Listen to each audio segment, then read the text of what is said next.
يا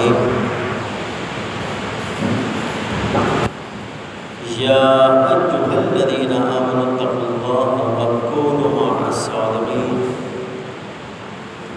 صدق الله العظيم.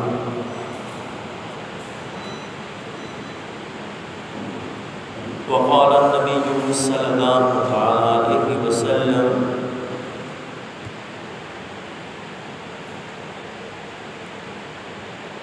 من عاد وليا فقد آذنته بالحرب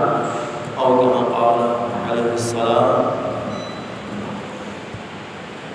بلند آواز سے محبت اور ذوق کے ساتھ درود پاک پڑھ لیجیے. اللہم صلی علی سیدنا مولانا محمد معدن الجود والکرم وعلى آلہ واصحابہ وبارک وسلم. اللہم رب اشرح لی صدری ویسر لی امری واحلل عقدۃ من لسانی یفقهوا قولی. مولاي صل وسلم دائما سرمدا على حبيبك خير خلق كلهم. يا رب بالمصطفى بلغ مقاصدنا واغفر لنا ما مضى يا واسع الكرم. ایک مرتبہ اور بلند آواز سے درود پاک پڑھیں.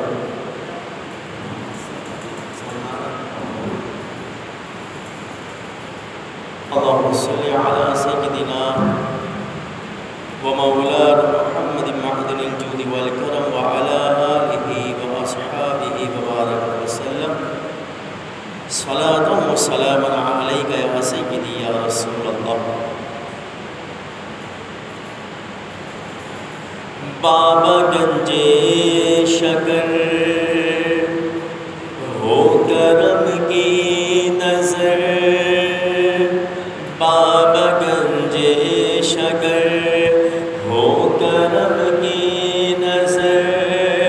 سب کی بگڑی بنانا تیرا کام ہے. سب کی بگڑی بنانا تیرا کام ہے. در پہ آ کر تیرے در پہ آنا میرا کام ہے اور میری بگڑی بنانا تیرا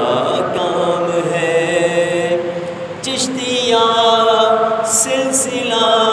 یوں ہی بڑھتا گیا. چشتیہ سلسلہ یوں ہی بڑھتا گیا. جس نے جو مانگا بابا وہ تم نے دیا. جس نے جو مانگا بابا وہ تم نے دیا. جس نے جو مانگا بابا وہ تم نے دیا. سامنے پاک کو تم نے کلیئر دیا اور دہلی میں دیکھا نظام آپ کا. حضور بابا فرید گنج شکر رحمۃ اللہ تعالی علیہ، چونکہ آپ کا عرس بس قریب ہے 5 محرم الحرام کو آپ کا عرس شروع ہو جاتا ہے. بڑی زور و شور کے ساتھ عقیدت و محبت اور ادب و احترام کے ساتھ منایا جاتا ہے. ہمیں بابا فرید کی کیا اللہ رب العزت نے آپ کو شان عطا فرمائی تھی، آپ کا منصب اور آپ کا مقام کیا تھا، ہمیں اس بات کو سمجھنا ہوگا. کیونکہ اب لوگوں نے ٹکٹیں بک کروا لی. اب لوگوں نے قافلوں کی صورت کو تیار کر لیا اور قافلے تشکیل دینے کے بعد اب وہ رخت سفر اختیار کریں گے حضور بابا فرید کے قدموں میں حاضری کے لیے. اب ہمیں پتہ تو ہو، آج انشاءاللہ میں بابا فرید کی عظمت و شان کے حوالے سے آپ کے سامنے وہ باتیں رکھوں گا کہ انشاءاللہ اگر آپ اسے سنیں گے تو آپ کے دل میں بھی ایک تڑپ پیدا ہوگی اور آپ کو یہ سمجھ آ جائے گی کہ اللہ نے کیسا مقام عطا فرمایا تھا اور کس وجہ سے حضرت بابا فرید کو یہ مقام عطا کیا گیا؟ اب سب سے پہلے جب میں نے آپ کے سامنے قرآن مجید فرقان حمید کی آیت مقدسہ تلاوت فرمائی، اللہ رب العزت نے ارشاد فرمایا یا ایھا الذین آمنوا اتقوا اللہ، اے ایمان والو اللہ سے ڈرو، اللہ کا خوف اختیار کرو، اللہ کے ڈر کو، اللہ کے خوف کو اپنے دلوں میں اتار لو، وَكُونُوا مَعَ الصَّادِقِينَ۔ یہ صادقین کون ہیں؟ یہ صدیقین کون ہیں کہ جن کے بارے میں رب تعالیٰ حکم دے رہا ہے کہ جب تم مجھ سے ڈرنے والے ہو جاؤ، جب میرا خوف تمہارے دلوں میں راسخ ہو جائے تو پھر تم سچوں کے ساتھ ہو جاؤ، سچوں کے ساتھ۔ آج ہم بابا فرید کا ذکر کرنے یہاں بیٹھے ہیں، اور بابا فرید اولیاء اللہ میں ایک نمایاں آپ کا نام ہے، اور بڑا مقام اللہ رب العزت نے آپ کو اولیاء میں جو ہے عطا فرمایا، اور علماء نے اس بات کو، اس روایت کو، اس قول کو سامنے رکھا، عند ذکر الصالحین تنزل الرحمہ، کہ جب اللہ والوں کا ذکر کیا جاتا ہے، جب اللہ کے نیک بندوں کا، اس کے دوستوں کا، اس کے یاروں کا ذکر کیا جاتا ہے، تنزل الرحمہ، تو وہاں اللہ کی رحمتوں کا نزول ہوتا ہے۔ تو گویا کہ ہم اللہ والوں میں سے ایک نمایاں نام، جنہیں اللہ نے بہت بڑا منصب اور بہت بڑا مقام عطا فرمایا، حضرت بابا فرید، آپ کا جو نام تھا مسعود تھا، مگر آپ مشہور ہوئے بابا فرید کے نام سے۔ بابا فرید، فرید کا مطلب یہی ہے، فرید الدین آپ کو یہ لقب دیا گیا، مسعود بابا فرید، فرید الدین مسعود، اس کا مطلب یہ ہے کہ جو بالکل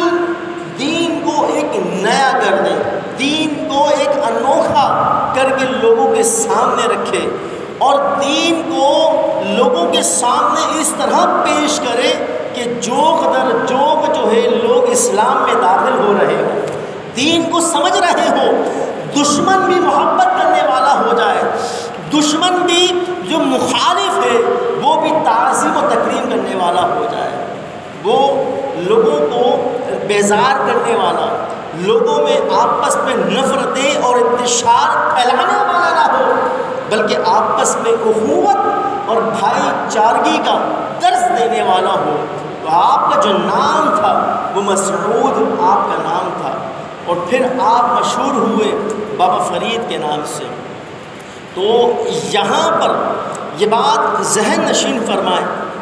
کہ عند ذکر الصالحین تنزل الرحمہ، کہ جب نیک لوگوں کا، اللہ والوں کا ذکر کیا جائے تو رحمتوں کا نزول ہوتا ہے۔ تو جو لوگوں کو شریعت سکھائے، جو لوگوں کو دین سکھائے،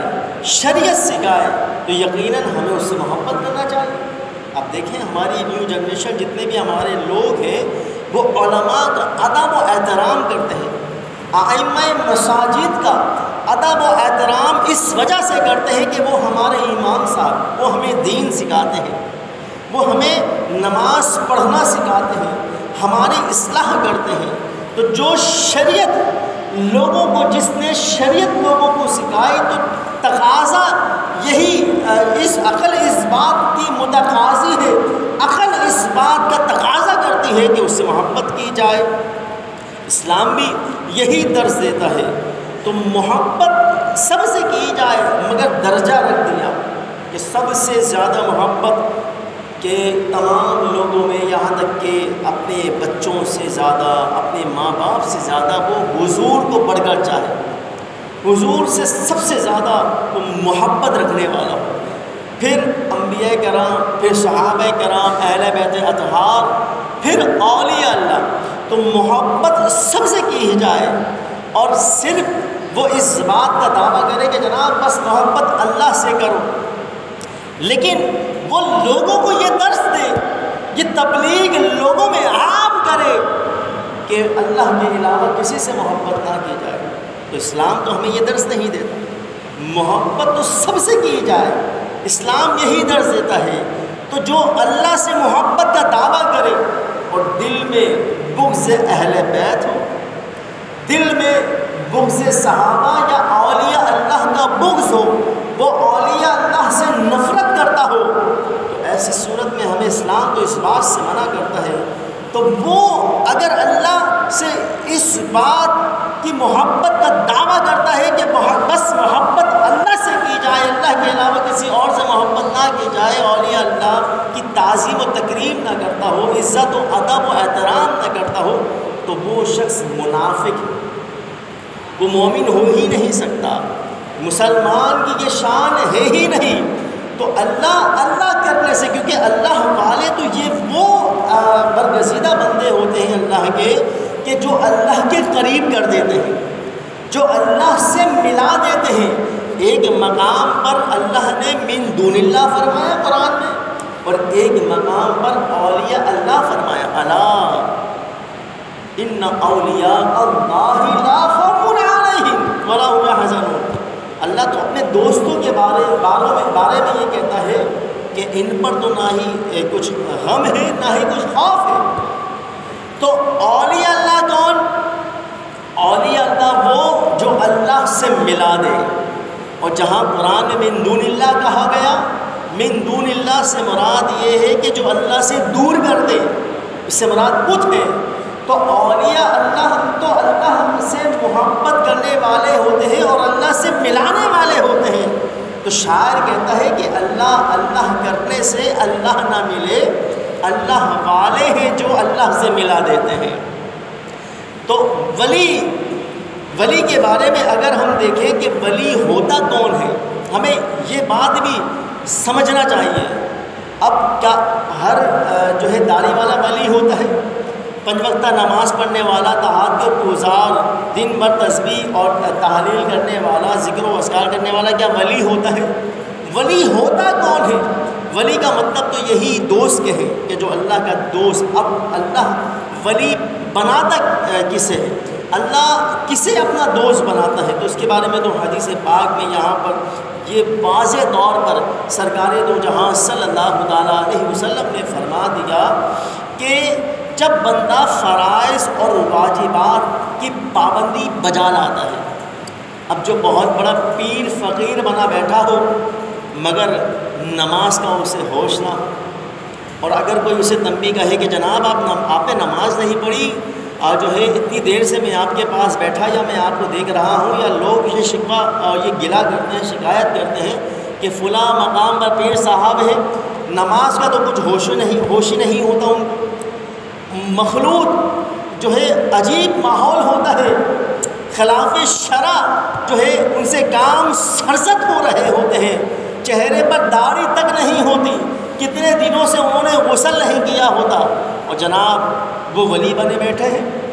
لوگ انہیں پیر صاحب اور لوگوں نے مشہور کر دیا کہ جناب وہ تو ولی اللہ ہے. تو یہ کیسا ولی؟ آپ اٹھائیں تاریخ، آپ پڑھیں بزرگان دین کو، کوئی دکھائے مجھے کوئی ایسا ولی. اب بابا فرید ہو، خواجہ غریب نواز ہو، نظام الدین اولیاء ہو، بہاء الدین زکریا، شاہ رخ نے عالم، بڑے بڑے بزرگان دین مجھے دکھائیں. یہ باقاعدہ یہ تو سارے ولی اللہ وہ تھے کہ جنہوں نے باقاعدہ علم دین حاصل کیا، درس نظامی عالم کورس کیا، علوم دینیہ کی تکمیل کے بعد پھر جو ہے ریاضت کے مرحلے پر عبادت اور تقویٰ و طہارت کے مقام پر صوفیہ بنے، تصفیہ نفس کیا، ظاہر و باطن کی اصلاح کی، پھر جا کے اللہ نے انہیں ولایت عطا فرمائی. تو سرکار نے جو فرمایا کہ بندہ فرائض اور واجبات کے بعد جب نوافل پر، نفلی عبادت پر ہمیشگی اختیار کرتا ہے، قائم و دائم ہو جاتا ہے، بالکل وہ پابند صلاح ہو جاتا ہے، نوافل کی، نفلی روزوں کی، نفلی عبادت کی وہ پابندی بجا لیتا ہے، پھر جا کے اللہ اسے اپنا دوست بناتا ہے. تو اللہ اسے کسی کو بھی جو ہے اتنی آسانی سے دوست نہیں بناتا، بڑی جو ہے اسے محنت اور ریاضت اور مشقت کرنی پڑتی ہے، پھر جا کے وہ ولایت کے باب میں، باب الولایہ میں، ولایت کے دروازے پر داخل ہو کے پھر اسے جو ہے، اور یہاں شرط یہی ہے کہ وہ صحابہ سے بھی محبت کرنے والا ہو، اہل بیت اطہار سے بھی محبت کرنے والا ہو، اولیاء اللہ کی بھی محبت اس کے دل میں ہو، اور مسلمانوں کے ساتھ بھی اس کا رویہ اچھا ہو، اخلاقیات کے اعتبار سے، تقویٰ و طہارت کے اعتبار سے،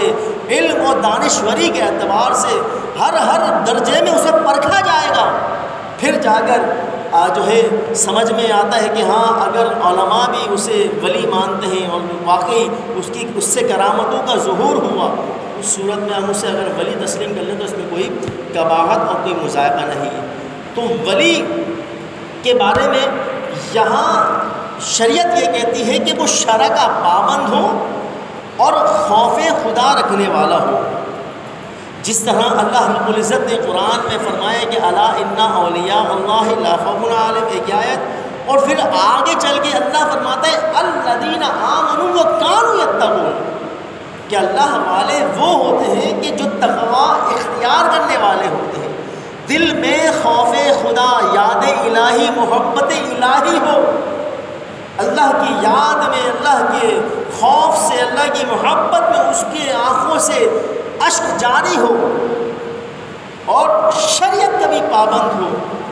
تو یہ ولایت کی علامتیں یہاں مفسرین نے ذکر فرمائی۔ اور پھر یہ فرمایا نا الذین آمنوا وکانوا یتقون، کہ متقی کون؟ متقی کسے کہا جاتا ہے؟ تو متقی کے اندر دو باتیں شرط ضروری ہے، ایک اس کا عقیدہ اور ایک ہے ایمان۔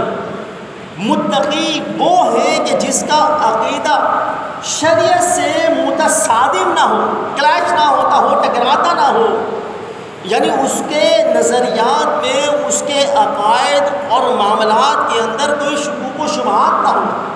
وہ یہ نہ ہو کہ وہ اس کو بھی صحیح کہے، اس کو بھی صحیح کہے، وہ کہے یہ بھی صحیح ہے، وہ بھی صحیح ہے، اور یعنی تشویش پائی جاتی ہو کہ سمجھ میں نہیں آتا یہ ہے کون۔ تو اس کے اگر نظریات میں، اگر وہ پلا سنی ہے، اس کے نظریات میں، اس کے عقائد اور معاملات کے اندر اگر کچھ شکوک و شبہات ہیں، نبوت کے اعتبار سے، رسالت کے اعتبار سے، ختم نبوت کے معاملے میں، اور نظریہ شرع یعنی شریعت سے اس کا نظریہ جو ہے وہ شریعت سے ٹکراتا ہو،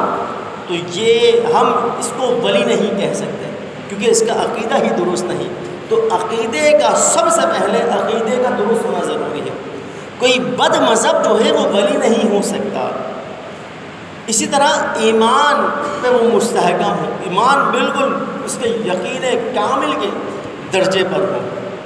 اور پھر حدیث میں آیا کہ ولی تو وہ ہے کہ جسے دیکھ کے اللہ یاد آ رہا ہے، سبحان اللہ، کہتے ہیں سبحان اللہ۔ ولی کی سب سے اچھی تعریف کر دی کہ جسے دیکھ کے اللہ یاد آ جائے۔ جب میں بابا فرید اور حضرت نظام الدین اولیاء کا وہ جو جنتی دروازے کا واقعہ ہے، وہ بات یہاں ظاہر ہوگی، وہ انشاءاللہ میں بیان کروں گا، بس میں اپنی گفتگو کو سمیٹتے ہوئے بابا فرید کے منصب کو بیان کرنے کی طرف آتا ہوں۔ یہ باتیں سمجھنا، یہ اصول، یہ قوانین ہیں، یہ ہمیں سمجھنا ہوگا، تاکہ ہم بھی تو جو ہے کھانا کھاتے، روٹی کھاتے، ہم کو چارہ تھوڑی کھاتے ہیں کہ بس آنکھیں بند کری، پٹی آنکھوں پہ لپیٹی اور بس پیچھے چل دیے، نہیں، ہم جسے اپنا امام بنا رہے ہیں، جس کے پیچھے چل رہے ہیں، وہ خود ہے کیا؟ جس کی ہم بیعت کر رہے ہیں یا ہمارا ارادہ ہے بیعت کرنے کا، وہ خود ہے کیا؟ علماء سے مشورے کریں، مفتیان کرام جو مفتیان اہل سنت ہیں ان سے مشورہ کریں۔ آج یہ جہالت بہت عام ہو گئی، میں نے خود ایسے لوگوں کو دیکھا، بڑی یہ جو ہے یہ دکانداری بن گئی ہے، سمجھے، بڑے معاملات خراب ہیں۔ تو ہم اولیاء اللہ کی اگر سیرت کو پڑھیں، بابا فرید تو وہ ہستی تھے کہ رہنے کے لیے ان کے پاس گھر نہیں تھا، ورنہ چاہتے تو محل بنا کر بیٹھ جاتے، چاہتے تو آپ کے پاس لینڈ کروزر آ جاتے جیسے آج کل ہو رہا، نہیں، آپ قناعت پسند تھے، جو اللہ نے دیا بس اسی پر راضی، اور زندگی کا ایک عرصہ آپ نے درخت کے سائے میں بیٹھ کے گزار دیا۔ مسجد تھی مگر مسجد میں صرف عبادت کرتے تھے، ذکر و اذکار، نماز پڑھتے، باقی اس درخت کے سائے میں بیٹھ کے آپ نے زندگی کا اکثر حصہ گزارا۔ تو ولی کے بارے میں تو قرآن کا اگر ہم مطالعہ کریں تو قرآن نے تو فرمایا فَاذْكُرُونِی أَذْكُرْكُمْ، کہ تم میرا ذکر کرو میں تمہارا ذکر کروں گا۔ یعنی بندہ جب ذاکر سے مذکور ہو جائے، جب بندہ ذکر کرتا رہے، اللہ کا ذکر کرے، اس کثرت کے ساتھ اللہ کا ذکر کرے کہ پھر اللہ کہتا ہے اذکرکم، میں تیرا چرچا کروں گا۔ اور پھر وہ چرچا بھی کیا کہ مسلم شریف کی حدیث پاک ہے، سرکار دو جہاں صلی اللہ علیہ وسلم فرماتے ہیں کہ جب اللہ عز و جل اللہ سے جب کوئی محبت کرتا ہے، جب کوئی اللہ کا ذکر کرتا ہے تو اللہ کیا فرماتا ہے جبریل سے، حدیث جبریل کہلائی جاتی ہے یہ کہ جبریل فلاں میرا ذکر کرتا ہے، فلاں مجھ سے محبت کرتا ہے، فلاں مجھے یاد کرتا ہے، جبریل یہ مجھ سے محبت کرتا ہے، اب مجھے بھی اس سے محبت ہو گئی ہے۔ اللہ، اس نے مجھ سے محبت رکھی، اس نے میرا ذکر کیا، اب میں اس سے محبت کرتا ہوں۔ جبریل تم بھی اس سے محبت کرو، اور آسمان دنیا میں یہ اعلان کر دو کہ اللہ بھی اس سے محبت کرتا ہے، جبریل بھی محبت کرتے ہیں، اے آسمان والوں تم سارے اس سے محبت کرو۔ اور یہ صرف بات آسمان دنیا پر ختم نہیں ہوتی، بلکہ اللہ رب العزت یہ حکم دیتا ہے جبریل کو، جبریل فرش والوں میں بھی یہ اعلان کر دو کہ اللہ بھی اس سے محبت کرتا ہے، جبریل بھی محبت کرتے ہیں، سارے ملائکہ بھی اس شخص سے، یہ اللہ کا محبوب ہے، اللہ سے محبت کرتے ہیں، سارے ملائکہ بھی اسے چاہتے ہیں، اے فرش والوں تم سارے بھی اس سے محبت کرو۔ وجہ یہی ہے، یہ ایک قدرتی جو ہے یہ قدرت کا کمال ہے، یہ ایک اٹریکشن ہے، کشش ہے کہ اللہ نے اس ولی کی محبت کو ہمارے دل میں اتار دیا۔ ہمارا دل اس قابل تھا، ہمارا گھرانہ، ہماری تربیت، ہمارے ماں باپ، ہمارا خاندان ہی اس قابل تھا کہ وہ سارے تو نظر و نیاز والے تھے، وہ اولیاء اللہ کی نظر و نیاز کرنے والے، فاتحہ کا اہتمام کرنے والے اور بزرگوں سے، اولیاء اللہ سے محبت کرنے والے تھے۔ تو وہ کنورٹ، وہ تبدیل ہوا ہمارے اندر، تو پھر ہم بھی آپ دیکھیں نا صدیاں گزر گئی، مگر آج بھی بابا فرید کا نام زندہ ہے۔ اللہ اکبر، یہ کیا تھا؟ آج بھی داتا صاحب، حضور غوث پاک، بڑے بڑے اولیاء اللہ یہ آج زندہ، کیونکہ وہ تو صرف ایک دیوار و مزار شریف ایک رکاوٹ ہے، ورنہ حدیث پاک اگر دیکھیں سرکار فرماتے ہیں کہ جب تم کسی قبرستان سے گزرو کہو السلام علیکم یا اہل القبور، حضور فرماتے ہیں وہ مردے تمہارا سلام سنتے ہیں اور تمہیں جواب بھی دیتے ہیں مگر تمہیں سنائی نہیں دیتا۔ اللہ، ایک فاسق و فاجر، ایک عام بندہ اگر مر جائے اور اس کی قبر کے پاس سے گزر کے اگر کوئی اسے کہے السلام علیکم، وہ سنتا بھی ہے، جواب بھی دیتا ہے، تو پھر اللہ کے جو دوست ہیں ان کی کیا شان ہوگی؟ کیا وہ نہیں سنتے؟ وہ سنتے ہیں کہ وہ اللہ کی عطا سے، جو انہیں اللہ نے قدرت عطا فرمائی ہے، اللہ تو ان کی اس طرح سنتا ہے، اس طرح سنتے ہیں، اور اللہ بھی اس طرح سنتا ہے، کیونکہ کہتے ہیں کہ بزرگ فرماتے ہیں صوفیہ تین لوگ، ایک اللہ کو ماننے والے ہوتے ہیں، اور ایک اللہ کی ماننے والے ہوتے ہیں، اور ایک وہ گروہ ہے جن کی اللہ مانتا ہے۔ اللہ، یہ وہی گروہ ہے، یا اولیاء اللہ کا گروہ وہی گروہ ہے کہ جن کی اللہ مانتا ہے۔ یعنی مطلب یہ، اور صحیح روایات میں یہی آیا کہ یہ اولیاء اللہ یہ اس قابل ہوتے ہیں کہ اگر اگر ان بزرگوں کا واسطہ اور وسیلہ دے کر اللہ کی بارگاہ میں سوال کر دیا جائے، اللہ سے دعا کر دی جائے ان بزرگوں کا وسیلہ پیش کر کے، تو اللہ اسے رد نہیں کرتا، اللہ اس حاجت کو، اللہ اس مراد کو پورا کر دیتا ہے۔ تو بابا فرید رحمۃ اللہ تعالی علیہ یہ وہ ہستی ہے کہ جنہیں زہد الانبیاء بھی کہا جاتا ہے۔ اب یہاں بہت سارے لوگ ایسے جنہیں زہد الانبیاء کا مطلب نہیں پتہ ہوتا۔ زہد الانبیاء کا کیا مطلب ہے؟ زہد الانبیاء کا مطلب یہ ہے کہ حضرت بابا فرید سارے اولیاء میں واحد وہ ہستی تھے جنہوں نے جتنے بھی اکثر انبیاء گزرے، جو خبر ہم تک پہنچتے رہی، انہوں نے ان انبیاء کی طرز پر عبادت اور ریاضت اور چلہ کشی اور تقویٰ و طہارت اختیار کی، اس وجہ سے ان کو زہد الانبیاء کہا جاتا ہے۔ صرف آپ سے ایک عمل کہا جاتا ہے کہ وہ ایک عمل جو ہے آپ کو نصیب نہیں ہو، وہ کون سا؟ وہ مچھلی والا۔ حضرت یونس علیہ السلام آپ 40 دن مچھلی کے پیٹ میں رہے، مگر حضرت بابا فرید جو تھے انہیں کوئی مچھلی نہ مل سکی کہ آپ اس مچھلی کے پیٹ میں بھی چلے جاتے 40 دن۔ یہ سنت بھی انبیاء کی پوری کرتے تھے، مگر بابا فرید اتنی زہد و ورع اور ریاضت کر کے چلہ کشی ذکر و اذکار کر کے آپ کے بارے میں آتا ہے کہ آپ اتنے لاغر ہو گئے تھے، اتنے کمزور کہ ہڈیوں کا صرف ڈھانچہ تھا، ہڈیوں کا ڈھانچہ۔ اور جب آپ کے کسی خلیفہ نے، کسی مرید نے سوال کیا کہ حضور آپ نے تو اتنی ریاضت کری، اتنی عبادت کری، اتنے چلہ کشی ذکر و اذکار کیا، درود پاک پڑھیں تو آپ نے صلی اللہ علیہ وسلم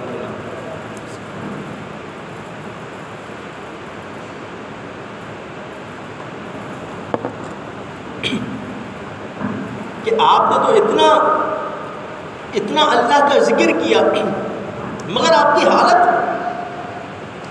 آپ اپنی حالت دیکھیے، آپ کو اللہ نے دیا کیا؟ آپ کو کیا ملا اتنی ذکر و اذکار کر کے؟ تو آپ فرماتے ہیں کہ اللہ نے ہمیں سب کچھ دیا۔ بلند آواز سے کہیں سبحان اللہ۔ کتنی پیاری بات کہی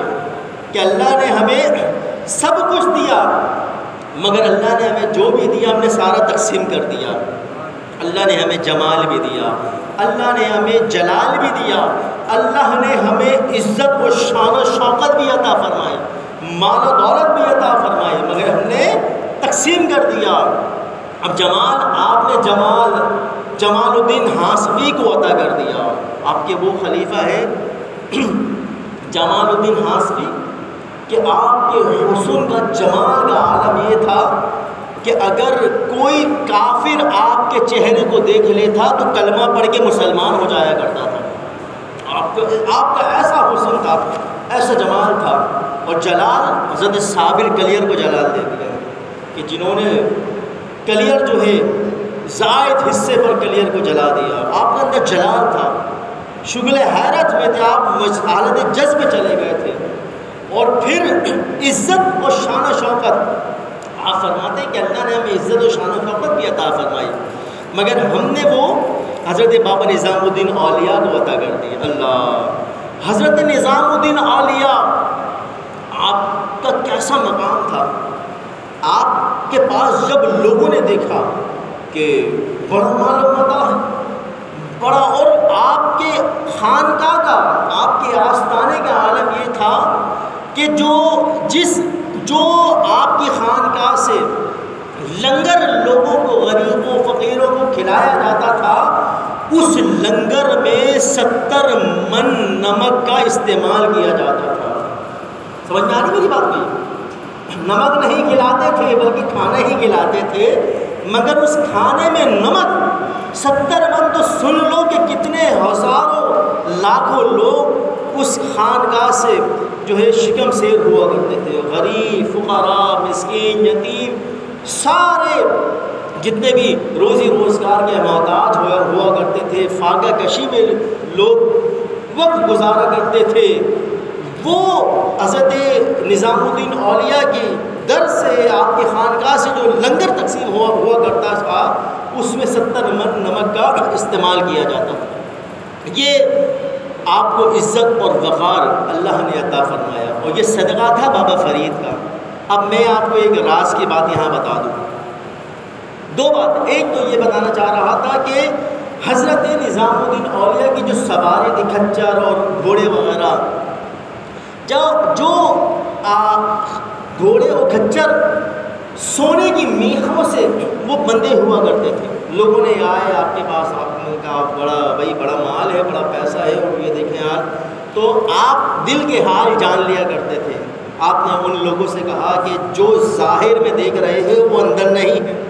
ہماری تربیت ایسی نہیں، بلکہ راتوں کو تو لوگ سو جایا کرتے ہیں، مگر دن بھر میں آپ خدمت خلق میں لوگوں کے مشکلیں حل کیا کرتے تھے، لوگوں کی خدمت خلق مصروف عمل رہا کرتے تھے، اور رات میں جب سارے لوگ سو جایا کرتے تھے تو اس وقت نظام الدین اولیاء اللہ کو یاد کیا کرتے تھے، پوری رات شب بیداری کیا کرتے تھے۔ اور آپ کو یہ جو منصب، یہ جو کمال عطا ہوا تھا وہ سورہ مزمل کی برکت تھی کہ بابا فرید رحمۃ اللہ تعالیٰ علیہ پہلے تو سورہ اخلاص پر، اچھا کوئی یہ سن کے نہ شروع نہ کر دے، کیونکہ بہت سے لوگ ٹی وی پر اور سوشل میڈیا پر، فیس بک وغیرہ پر، واٹس ایپ پر، اسی طرح اوراد و وظائف کی کتابیں ہوتی ہیں، پڑھ کے اس کی فضیلت کو سن کے شروع ہو جاتے ہیں، جس کی وجہ سے معاشرے میں آپ دیکھ رہے ہیں خرابیاں پیدا ہو رہی ہیں۔ بغیر اجازت پڑھنے کو سختی سے بزرگان دین منع کرتے ہیں، اجازت کی بڑی اہمیت ہوتی ہے۔ بغیر اجازت کسی بھی چیز کو کثرت سے پڑھنا، چاہے وہ قرآن کی کوئی صورت کیوں نہ ہو، ایک قرآن ہوتا ہے یاد کرنے کے لیے پڑھنا، وہ ایک الگ میٹر ہے، سبق یاد کرنا ہے یا تراویح پڑھنی ہے، تراویح سنانا ہے، وہ ایک الگ ہے۔ لیکن عمل کی نیت سے بغیر اجازت کے طور پہ کہ بس پیسہ آ جائے، مال آ جائے، وہ بندہ کثرت شروع کر دے تو نفسیاتی ہو جانے کا، پاگل ہو جانے کا خطرہ ہے، یہ خدشہ ہے۔ تو اس وجہ سے بزرگان دین فرماتے ہیں، صوفیہ فرماتے ہیں کہ اجازت کے ساتھ جو صاحب اجازت ہو، مجاز ہو، اہل ہو، اس سے اجازت لے کر جو ہے پڑھا جائے۔ تو بابا نظام الدین اولیاء کو سورہ مزمل ہی کی یہ ساری برکتیں تھیں کہ آپ سورہ مزمل کی برکت سے اللہ نے آپ کو یہ شان عطا فرمائے تھے۔ اور بابا فرید رحمۃ اللہ تعالیٰ علیہ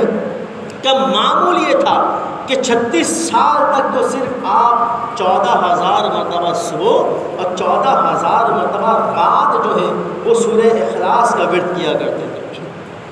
اور پھر سورہ اخلاص کا ورد، اور پھر اس کے بعد پھر آپ سورہ مزمل پر جو ہے قائم و دائم ہو گئے اور اسی پر رہے۔ اور پھر اللہ نے آپ کے سلسلے کو چشتیہ سلسلے کے کہتے ہیں، جو سردار ہے، جو سردار ہیں، جس سے چشتیہ سلسلہ بہت زیادہ پھیلا، وہ حضرت بابا فرید ہے۔ بہت تقویت چشتیہ سلسلے کو جو جس ذات سے ملی وہ حضرت بابا فرید رحمۃ اللہ تعالیٰ علیہ۔ تو حضرت بابا فرید رحمۃ اللہ تعالیٰ علیہ کو یہ مقام جو ملا، یہ بڑی مشقت کے بعد، بڑی عبادت و تقویٰ و طہارت و ریاضت کے بعد ملا۔ جب آپ پاک پتن میں آئے تو وہ ہندوؤں کا، وہ مشرکوں کا گھر تھا، اور پھر حضرت بابا فرید نے جب وہاں قدم رکھا تبلیغ اسلام کی، تو پھر لوگ جوک در جوک جو ہے اسلام میں داخل ہوتے رہے، اور پھر وہاں دین اسلام کا سر چشمہ جو ہے پھوٹ پڑا۔ حضرت بابا فرید رحمۃ اللہ تعالیٰ علیہ کو یہ جو ہے مقام جو ملا، یہ یقیناً مرشد کی نظر تھی اور والدین کی تربیت تھی۔ آپ کے جو والد محترم تھے حضرت قاضی جمال الدین، وہ بھی بڑے جو ہے نیک اور متقی شخصیت تھے، اور آپ کی جو والدہ ماجدہ تھی، آپ کی والدہ بھی جو تھی وہ بھی بڑی جو ہے پرہیزگار عورت تھی۔ تو والدین اگر نیک ہو، صالح ہو، تو اس کا اثر جو ہے وہ ضرور اولاد قبول کرتی ہے، اولاد میں اس کا اثر ضرور جو ہے وہ ظاہر ہوتا ہے۔ اور قرآن میں جو حضرت خضر علیہ السلام والا، حضرت موسیٰ علیہ السلام والا جو واقعہ ہے، اس واقعے کو بھی اگر ہم دیکھیں تو وہ جو خزانہ دیوار میں دفن تھا، تو حضرت خضر نے یہی کہا کہ یہ جو اولاد آج اللہ نے انہیں صحت دی، اور یہ خزانہ ضرور انہیں حاصل ہوگا، اور جو غیر ہے، جو دشمن ہے، وہ اسے غصب نہیں کر سکے گا۔ وہ اس وجہ سے وہ کانا ابوہما صالحا، کہ ان کا جو باپ تھا وہ نیک تھا۔ تو والدین اگر نیک ہو تو اولاد کی عمر میں اللہ رب العزت برکت بھی پیدا فرماتا ہے، اور انہیں ہر جہاں کی خیر و برکتیں بھی عطا فرماتا ہے۔ تو حضرت بابا فرید کی والدہ کا مقام تو یہ تھا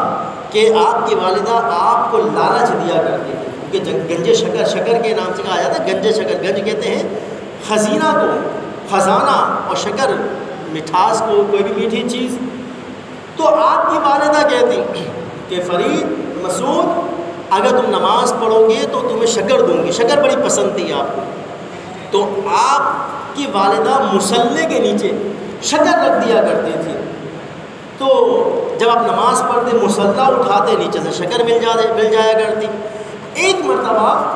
آپ جب نماز کے لیے کھڑے ہوئے تو آپ کی والدہ شکر رکھنا بھول گئی۔ بچپن ہی سے حضرت بابا فرید کی کرامت کا ظہور دیکھیں،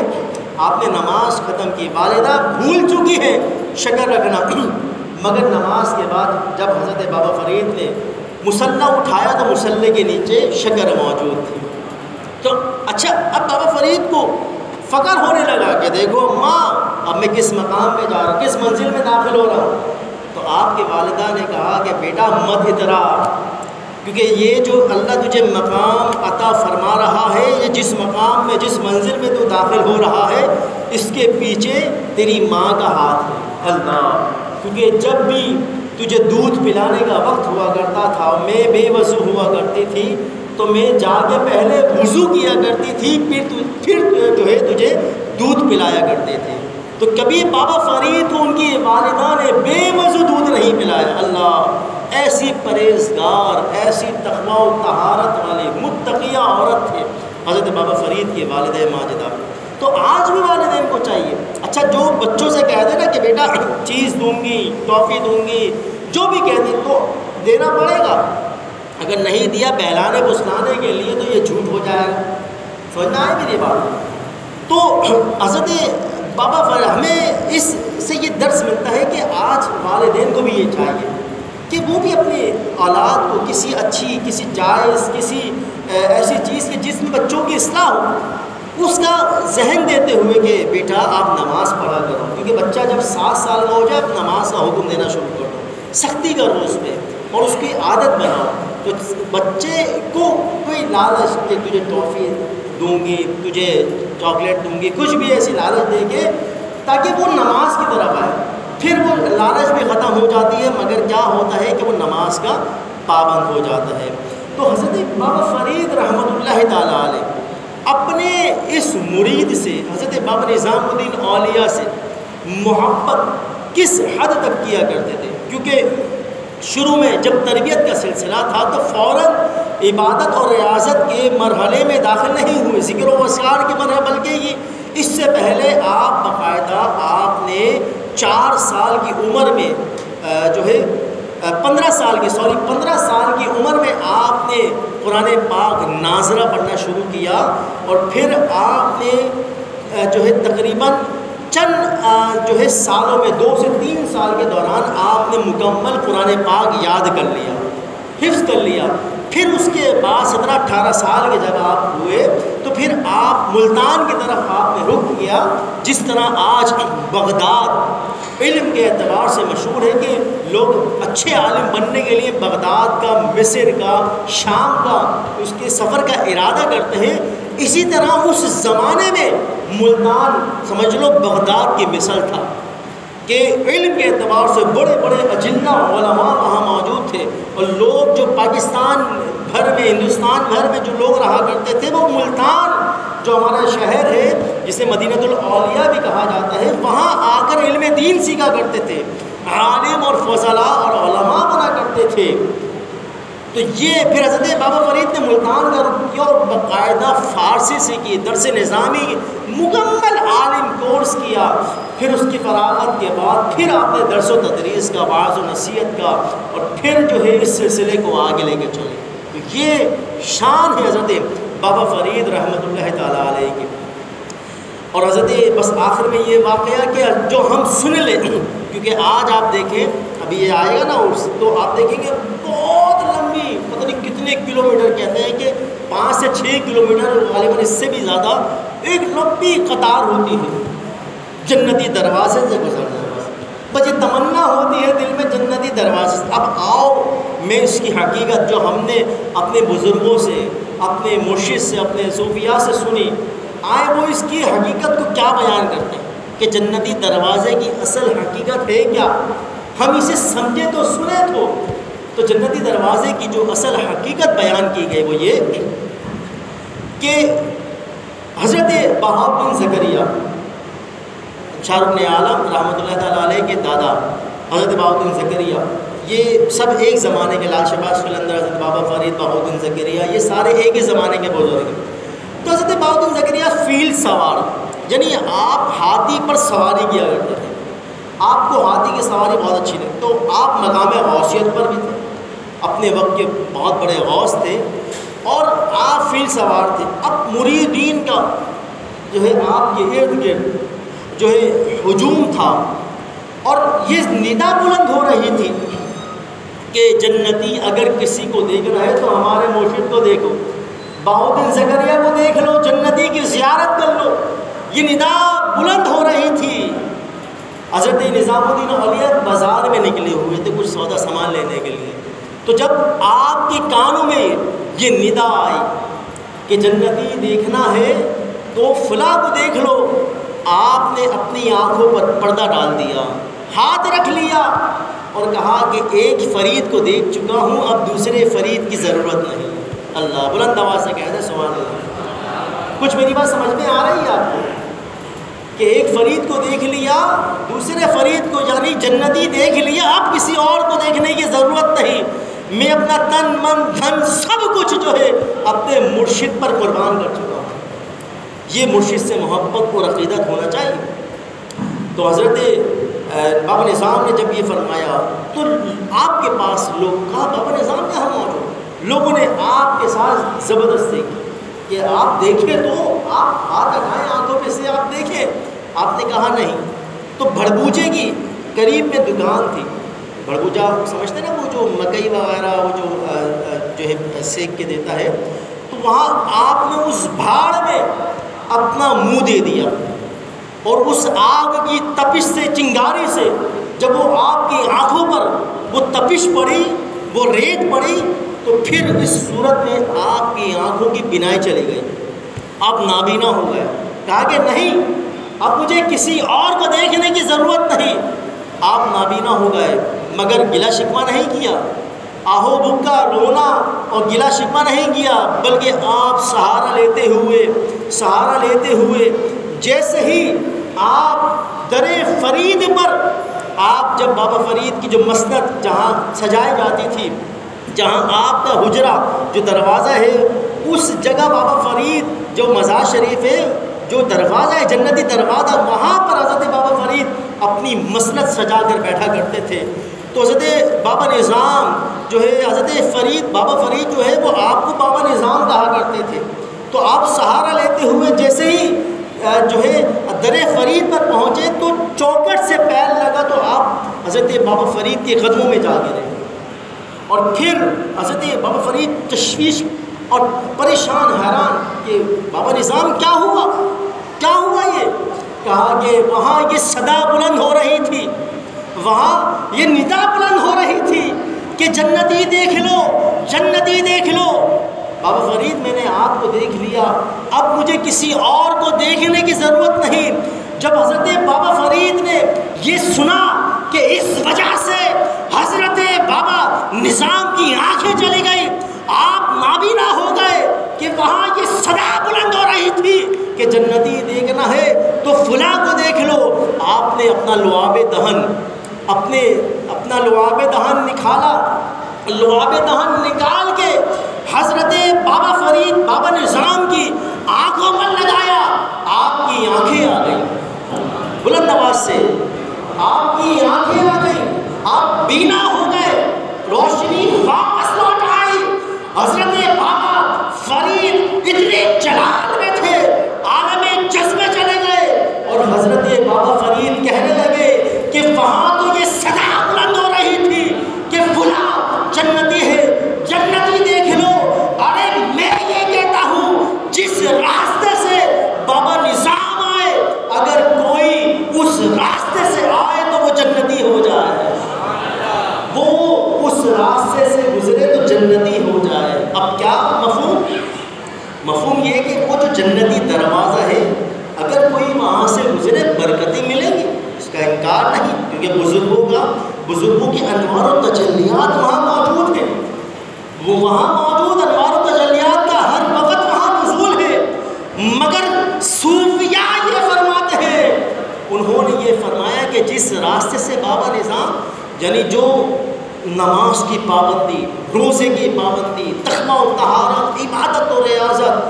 اور لوگوں کے ساتھ حسن خلق کے ساتھ پیش آنا، اس بابا نظام کے راستے کو اگر کوئی اپنا لے تو وہ جنتی ہو جائے۔ اب یہ اتنی لمبی لائن، وہاں اذانیں ہو رہی ہیں، نماز ہو رہی ہے، شاید کسی کو برا لگے کہ مولوی صاحب یہ کیا بیان، تو لیکن جو حق ہے وہ حق، چاہے کسی کو برا لگے۔ حق علماء کا کام ہے حق بیان کرنا اور اس کو سمجھے، میں مخالفت نہیں، الحمدللہ علماء سے بڑھ کے اولیاء کا کوئی چاہنے والا نہیں، لیکن ہمارے عوام کو یہ سمجھنا ہوگا کہ بھائی راستے سے گزرنا گزر جائیں گے جب موقع ملے گا، لیکن نماز بھی تو پہلے ہے۔ نماز کے لیے وہاں اذانیں ہو رہی ہیں، وہاں پکارا جا رہا ہے حی علی الصلاح حی علی الفلاح، لوگ صبح سے لے کے شام تک اور وہاں مشقت میں کھڑے کہ بس یہاں سے گزر جائیں۔ تو جب بابا فرید کا حکم ہوگا تو آپ گزر جاؤ گے، آپ کو کوئی نہیں روک سکتا، جب موقع ملے کسی اور دن۔ لیکن وہاں فرائض و واجبات کی ساری پابندی بھی ضروری ہے، اور شریعت کی پاسداری جو بزرگوں کا طریقہ رہا۔ آج دیکھیں مزاروں پہ کتنے خرافات، عورتوں سے اولیاء اللہ دور رہا کرتے تھے، انہیں ہاتھ میں ہاتھ ڈال کے بیعت نہیں کرتے بلکہ دور پردے میں رکھ کے ایجاب و قبول کروایا کرتے تھے کہ آپ کہہ دو کہ آپ میری مرید بننا چاہتی ہوں، ہم نے قبول کیا تھا۔ لیکن آج مزارات پر دیکھیں کیا خرافات، یہ ایک بہت بڑی ایک سیاست ہے اس کے پیچھے، اور جو بد مذہب بھی آپ کہہ لیں کہ اس کے پیچھے ملوث ہیں، اولیاء اللہ کو بدنام کرنا، حالانکہ ان کی زندگی میں ایسا نہیں ہوتا تھا۔ وہ آج عورتیں جو ہیں، اب تو مزارات تو بہت دور کی بات، آپ قبرستان تو جائیں، قبرستان میں بھی عورت کا کیا کام، حالانکہ منع کیا گیا کہ عورت مزار پر نہیں جا سکتی، علماء نے ناجائز لکھا، مگر عورتیں بناؤ سنگار کر کے میک اپ کر کے مزاروں پر، علماء نے کہا حرام ہے، ناجائز ہے، آپ کو ثواب پہنچانا ہے، بزرگ کا فیض لینا ہے، آپ گھر میں بیٹھے ان کے نام کی نیاز لگائے، فاتحہ کرے، ثواب پہنچائے، آپ کو فیض ملے گا۔ جو کام وہاں کرے گھر میں بھی آپ کا وہ کام ہو جائے گا۔ لہذا عورت جس حد تک پردہ کر سکتی ہے وہ پردہ کرے، ضروری ہے، لہذا منع کرتی ہیں۔ یہ خرافات، یہ معاشرے میں جو ایک خرافات کا جو بازار گرم ہے، اس میں علماء کو اپنا ایک کردار ادا کرنا ہوگا، اور ہماری عوام کو بھی اس کو سمجھنا ہوگا، ساتھ دینا ہوگا۔ اللہ رب العزت کی بارگاہ میں ہم یہی دعا کریں گے کہ اللہ ہمارے دلوں میں، اللہ رب العزت ہمارے دلوں میں اولیاء اللہ کی محبت پیدا فرمائے، بزرگوں کی محبت پیدا فرمائے۔ اگر آپ چاہتے ہیں، کیونکہ حضرت بابا فرید کو اللہ نے بہت بڑا مقام، تو میں یہ کہوں گا کہ جب بھی جس بزرگ کا داتا صاحب کوئی بھی بزرگ ہو، جب بھی ان کا دن آئے، سب سے اچھا نسخہ بتا رہا ہوں، اگر آپ پریشان ہیں، بے روزگار ہیں، معاشی پریشانی ہے، تنگی ہے، گھریلو جھگڑے ہیں، اور عجیب گھر میں کشمکش، لڑائی جھگڑا، یعنی جس طرح بھی مصیبت میں مبتلا ہے، آپ کیونکہ اللہ والوں کے واسطہ وسیلے سے اگر اللہ سے آپ مانگیں گے تو اللہ ضرور، کیونکہ ہماری زبان اس قابل نہیں کہ مانگے اللہ میں فوراً دے دے، نہیں، مگر یہ اللہ والے اتنے محبوب ہوتے ہیں اللہ کو کہ اللہ کو بس ان کا واسطہ وسیلہ دے دو، اللہ فوراً ادا کر۔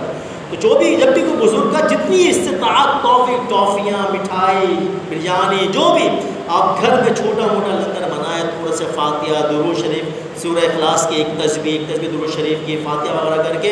ان بزرگ کو اس کا ثواب پہنچا دیں، اور ان کے واسطہ وسیلہ سے اللہ کی بارگاہ میں دعا کر لیں، انشاءاللہ اللہ آپ کو دونوں جہاں کی ضرور برکتیں عطا فرمائے گا اور اس مشکل سے نکال دیں گے، سب سے اچھا حل۔ تو اللہ رب العزت ہماری تمام دعاؤں کو اللہ جو ہے قبول بھی فرمائے، اور اللہ رب العزت با فرید کے صدقے ہماری تمام حاجت